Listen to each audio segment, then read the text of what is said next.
Get the hype train rolling, because we have some Battlefront news today and it is absolutely awesome. This all started yesterday when IGN released a video showing some of Star Wars Battlefront concept art that they obviously have their hands on, which is just simply amazing.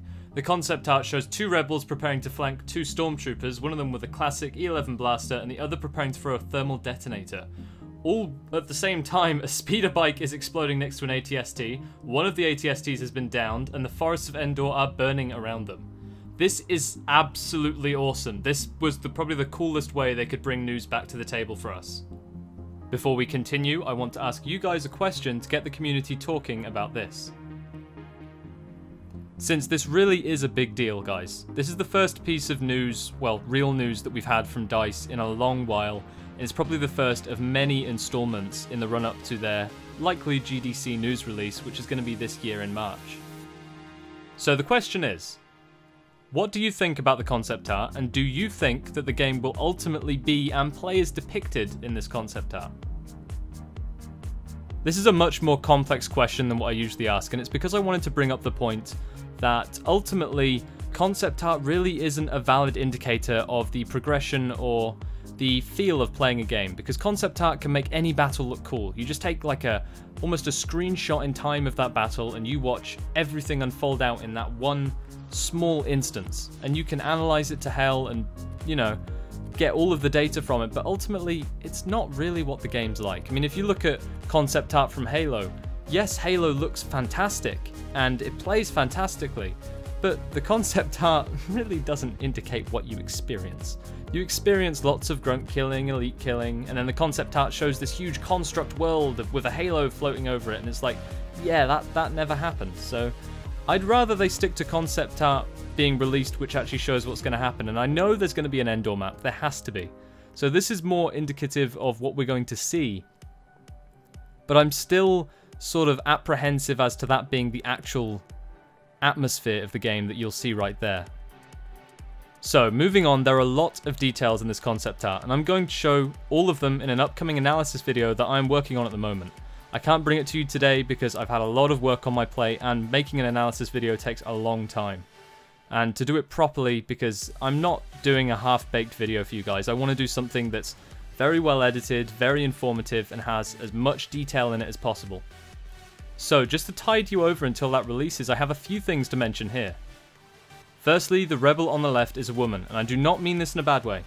In most modern concept art for video games that we see releasing almost every year, any sort of promotional material, it's mostly guys with guns going bang bang bang, and it's gotten rather stale and boring, and seeing this really was refreshing. It reminded me how different Star Wars Battlefront can be, and that's fantastic. I mean, we already know that in previous Star Wars Battlefront games, the marksman class was usually female. And I was hoping that DICE would continue this, and hopefully they are. I mean, ultimately what I'd love to see is some sort of class customization option where you can choose for specific loadouts or specific character profiles throughout the game whether you will be a male or a female. Because obviously you cannot assume that every single person who's going to play your game is male. Perhaps they may be the majority audience, but the feature that you're putting in there is such a small amount compared to the development time that must go into explosions and maps and stuff, that it's kind of pathetic that some games allow only male characters.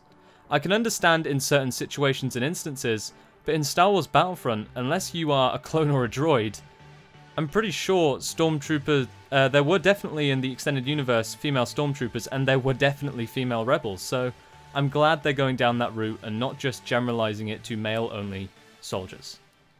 That was actually a point that I wasn't supposed to make in the script. I was reading the script here and I saw the point that I was going to make, which I'm going to bring up now, and I figured I'd just mention that beforehand, and it was actually an absolute pain in the ass to tell you guys that, because when I was trying to say it, I didn't have it scripted, so all of that just came straight from my head, straight into this recording, so sorry if that wasn't very well structured. Anyway, on to the actual point I was going to make. The woman is holding either a small blaster or has collapsed the stock on her rifle. As you can see, the rebel next to her has some sort of stock that looks like it would collapse on his blaster rifle.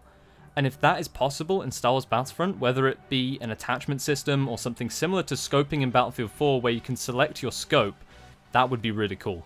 Not only would it be refreshing for players to use the same weapons for longer, but it would also allow a vast array of weapon combinations that would definitely keep me coming back and back again to unlock them for probably a long while, because I'm one of those people that I don't settle until I've unlocked and purchased everything. And that has actually turned out to be quite a downside for me when I play something like Call of Duty, because I really don't want to continue playing it, but I have to finish the class that I'm doing. I have to do it. It's almost like an obsessive-compulsive disorder, to be honest.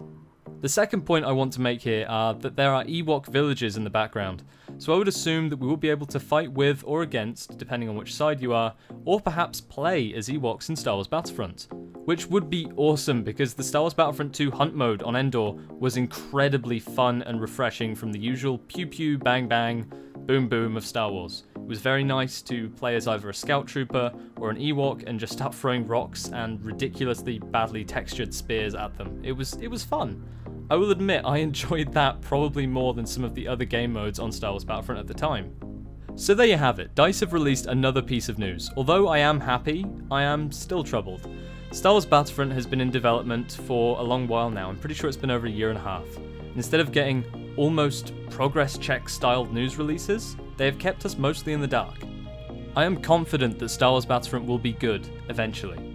But what I'm worried about is that they will have not released news until the game is close to release, because a lot of the scale and features that we expect are not going to be present in the game, and that gives us less time to voice our opinions, and by then it's too late for them to change anything. Another thing I'm scared about is that it will play more like Battlefield. They've already said that it won't be a reskin Battlefield, but my fear of that still exists. In Battlefield, you have a limited array of vehicles in the map, and the fighting is focused in very specific hotspots, whilst the rest of the map is usually ignored. In the first Star Wars Battlefront, this was true on some maps. Bespin platforms, by design, forced you to combat your enemy head-on in one place. But that was the fun of Bespin platforms. There were other maps, such as Naboo Plains, which allowed you just to go wherever you wanted until it told you to get the hell back to the map before it killed you. And that's what I enjoy. I enjoy freedom in a multiplayer game. Even if it's like a war-styled game where you really should be fighting for the objectives, sometimes I enjoy the freedom of coming up with an abstract idea, traveling around the map in some weird place, and then attacking the enemy from there, because that can make more refreshing gameplay options.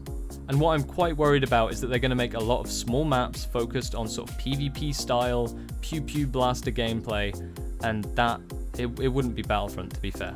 It just wouldn't be. Battlefront is about scale and battle and war and massive explosions and huge vehicle combat areas, and if they just make it with these little team deathmatch game modes, I won't be amused.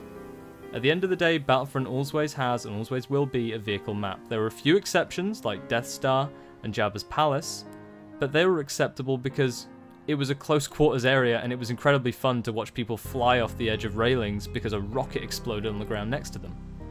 And to be honest, I have a feeling Battlefront that DICE are making won't play like that. And I know that hopefully they have seen this coming and that they have made a great game, and it's likely they have made a great game, and my fears and doubts are completely unjustified.